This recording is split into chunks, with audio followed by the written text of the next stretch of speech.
Raindrops on roses and whiskers on kittens, bright copper kettles and warm woolen mittens, brown paper packages tied up with strings. These are a few of my favorite things.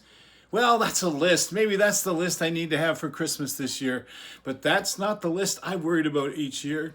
In my house growing up, we usually got a special Christmas game every year. I know there were socks hung by the fire, and that was wonderful. Always wondered what was going to be in them, but what was going to be the game of the year? So the games were all sorts of different types. There were board games and action games and noisy games and card games. The board games, of course, were classic, like the Game of Life, Monopoly. Sure, we played that as well. There was Clue and Risk. Trivial Pursuit came up, and we, like everyone else in the world, got a game of Trivial Pursuit as well and chased our way around the world. I laughed and chuckled, though, about the action games because, again, some of them are classics.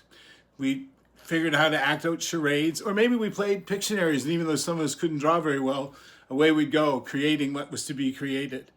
The card games, well, there was a tradition in the family that everyone could learn crib. It was the best way you learned your math, I think. 15-2, 15-4. Whatever the numbers were, you began to celebrate as you could peg and move forward and celebrate.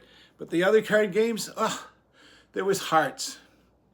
There was Remoli. There was Rummy. There was just about anything you can imagine from Crazy Eights on up. Games, games, games, games. And then, the noisy games. We had a crokinole board, lots of noise as you would bang. We had slider hockey games that still the things would move up and down the ice. And yes, it was the Canadians playing the Leafs, but it didn't really matter who was playing. We always could find a way to get the puck in the other person's net. The noise was just tremendously fun. And it was to be played either by 2 or by 6, or maybe even a card game for 20 around the big table. I give thanks that we learned how important play was, not only at Christmas, but all year long.